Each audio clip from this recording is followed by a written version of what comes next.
A finales del siglo VIII, en el año 787, 3 desconocidas naves llegan a Britania, desembarcan en la costa de Wessex y de ellas sale una banda de hombres aguerridos que vienen del otro lado del Mar del Norte, a quienes los anglosajones llaman como wikingas, más conocidos en nuestra lengua como vikingos, lo cual significa algo así como ladrones o piratas de mar, pues aquellos invasores realizaron una rápida pero violenta incursión de pillaje en medio de crueles rituales.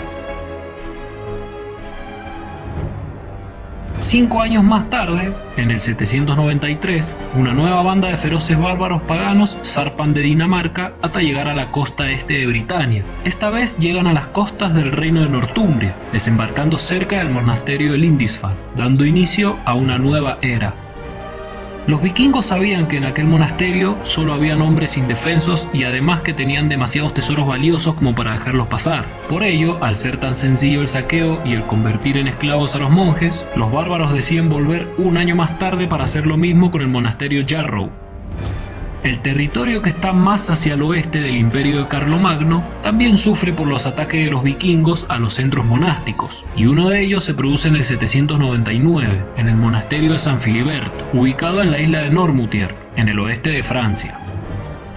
En la primera mitad del siglo IX, los vikingos realizaron varias incursiones en las costas de los reinos anglosajones. Algunos de los más importantes fueron en el 841 sobre Lindsey y Anglia Oriental, mientras que en el 844, con un brutal ataque, el rey usurpador de Northumbria, Redwolf, acaba siendo asesinado junto a uno de sus condes por los vikingos.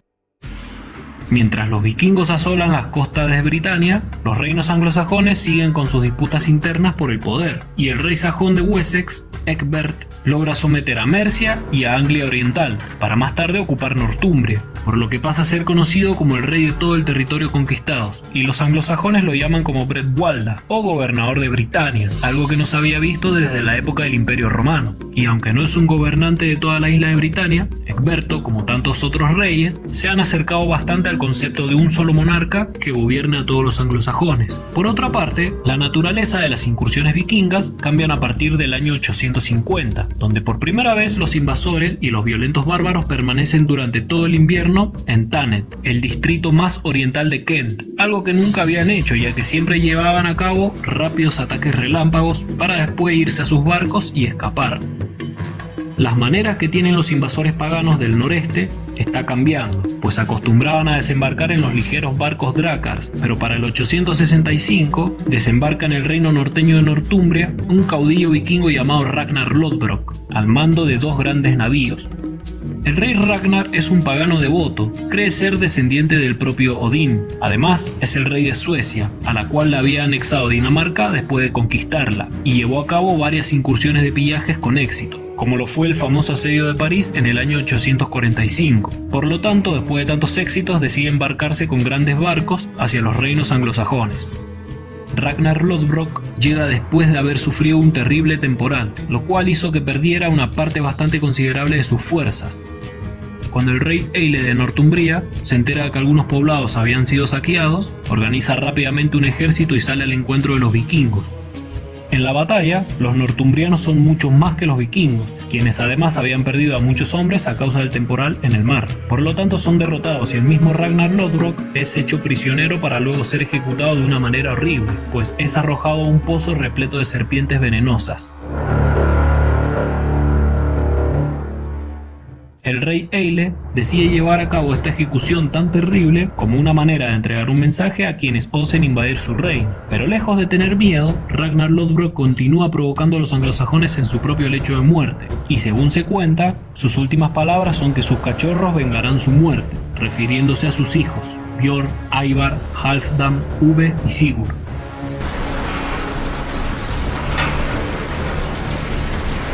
It gladdens me to know that Odin prepares for a feast. Soon I shall be drinking ale from curved horns.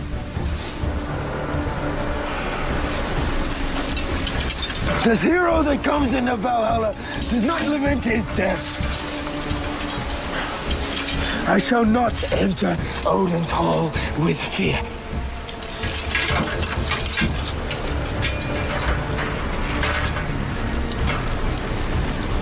There, I shall wait for my sons to join me. And when they do, I will bask in their tales of triumph.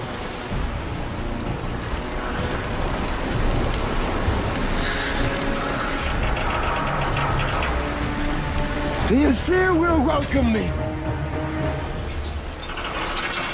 My death comes without apology. And I welcome the Valkyries to summon me home.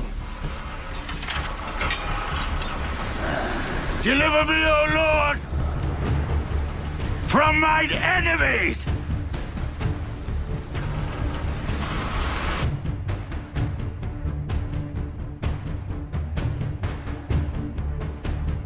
Tras ganar experiencia a lo largo y ancho de Europa, saqueando París, Rouen y otras importantes ciudades, los vikingos, bajo el mando de los hijos de Ragnar Lodbrok, Björn, más conocido como el Brazo de Hierro, Visark, Ivar y Uve, forman un poderoso ejército vikingo que pasa a la historia como el Gran Ejército Danés, o para los cristianos, el Gran Ejército Pagano.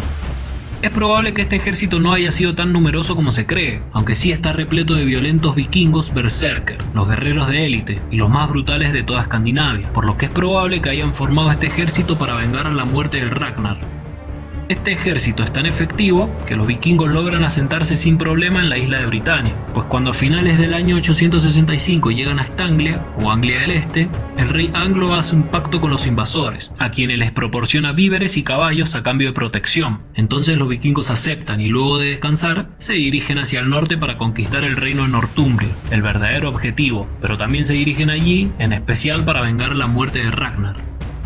Los invasores bárbaros toman la ciudad de York y se establecen allí, luego derrotan al rey Eile en batalla y lo apresan para someterlo a un tortuoso ritual conocido como el Águila de Sangre, en el cual al rey Eile le abren con hachas las costillas de la espalda, para luego separarlas hasta formar una figura parecida a dos alas de un águila. Entonces se levantan las costillas para que los pulmones caigan al suelo, produciendo un sonido muy similar al de un aleteo de un ave.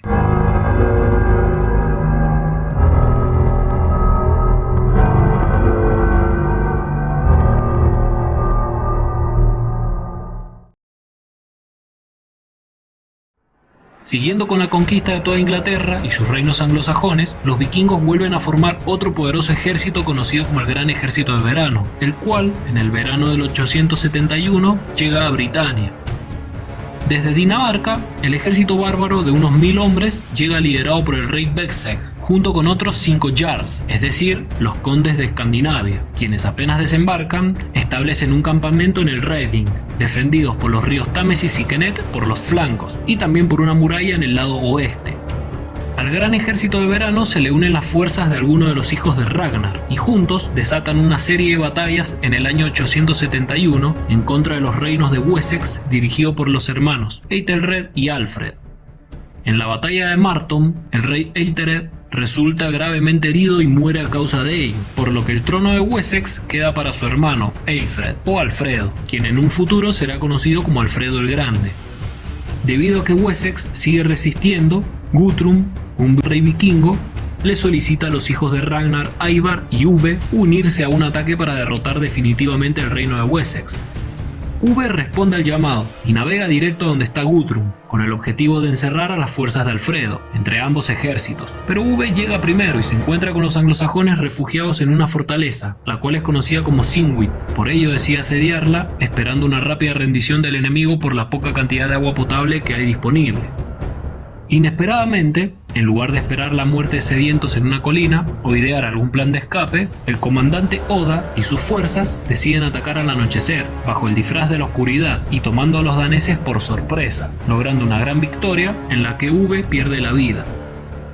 Aunque no la haya dirigido personalmente, esta importante victoria es la primera en la carrera del joven rey Alfredo, quien prácticamente encabeza la resistencia anglosajona llevada a cabo solo por el reino de Wessex, ya que todos los demás han caído o están demasiado débiles. El rey Alfredo decide enfrentar a las hordas invasoras sin otro gran reino que lo ayude, pues ya no quedan reinos ni reyes poderosos que lo apoyen en esta guerra. Sin embargo, logran su primera victoria importante en la batalla de Sinwit, debido a que la estrategia de encerrar al ejército de Wessex había fallado, dejando solo al ejército de Guthrum para enfrentarlo. Pero este ejército vikingo sí es más poderoso que el de Uve. El ejército vikingo del rey Guthrum es más fuerte y es mucho más numeroso que el de los anglosajones, pues solo queda en pie uno de ellos, el del reino sureño de Wessex, y cuando los vikingos se lanzan a la invasión, el rey Alfredo solo le queda huir en pleno invierno para salvar su propia vida, pues se ve forzado a buscar un refugio en la zona pantanosa de Athelney, situada en el condado de Somerset. En la fortaleza oculta entre los pantanos, Alfredo organiza la resistencia junto a un pequeño grupo de nobles que ven a su joven rey como el menos indicado para resistir, pues se trata de un líder más intelectual que guerrero. Además, había llegado a ser rey debido a la muerte de sus 4 hermanos. A pesar de no tener la mente ni el cuerpo de un guerrero, Alfredo debe mostrarse como tal para adquirir la credibilidad necesaria como para convertirse en un rey legítimo, y por ello tiene la idea de combatir como si del propio enemigo se tratase, aquel que tanto temen los anglosajones, los vikingos, algo que no había hecho ninguno de sus antecesores, pelear de una manera más salvaje y más aguerrida, pero mediante la táctica de ataques relámpagos. Alfredo y sus hombres deciden regresar a sus raíces bárbaras para combatir a los invasores del norte, por lo tanto llevan a cabo una serie de violentos ataques relámpago, hostigando constantemente a varios asentamientos vikingos, asesinando y robando todo su alimento para entregárselo de vuelta a su castigado y exiliado pueblo. Con todos estos éxitos, para la primavera, Alfredo ya es amado por su pueblo y también es respetado por su ejército, debido a su heroica resistencia en los pantanos y su sorprendente transformación guerrera, pero lo más importante es que nunca dejó de ser un hombre intelectual, y los anglosajones sienten un gran alivio por tener a un gran líder que había salido victorioso en unas circunstancias muy difíciles. Por lo tanto, ahora los anglosajones se encuentran mucho mejor parados para enfrentar a la amenaza vikinga. Alfredo celebra una reunión secreta en un monumento histórico conocido como la Piedra de Egberto, para averiguar cuáles son los nobles que están dispuestos a combatir a su lado. Además, muchos anglosajones ahora tienen plena confianza en su joven rey, por lo que la mayoría se alinea a Alfredo, y juntos deciden enfrentarse en batalla a los vikingos. Con el objetivo de vencer y traer de vuelta a su nación, las fuerzas de Alfredo llegan en mayo del 878 a la llanura de Eddington, en donde se encuentra el campamento del enemigo y en donde se desata la batalla contra los vikingos daneses del rey Guthrum.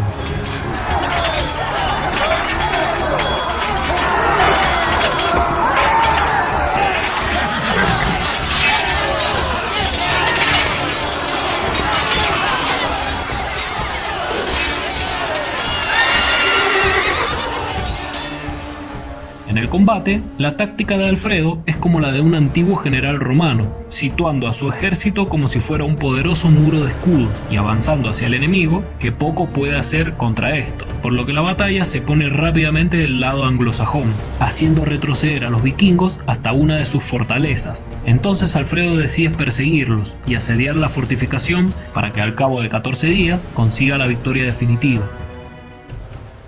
Los vikingos ya no tienen otra alternativa más que rendirse y aceptar las condiciones de Alfredo, quien ordena no solo que abandonen su reino, también obliga al rey Guthrum y a sus caudillos más cercanos a convertirse al cristianismo. El monarca de Wessex entiende que nunca podrá expulsar a los vikingos daneses del resto de Britania, por ello ve que lo mejor sería consolidar sus posesiones actuales. En el acuerdo de paz, conocido como la Paz de Whitmore, Guthrum acepta retirarse al territorio de la isla bajo el control danés y también a ser bautizado junto con sus capitanes. Pero con esto, Guthrum también sería coronado como rey de Daneslav, el último de los reinos de los daneses en Britania. Guthrum se convierte al cristianismo y en su bautismo, Alfredo actúa como su padrino. Además adopta el nombre de Athelstan, un nombre anglosajón muy típico, y se dedica a gobernar hasta su muerte en el año 890.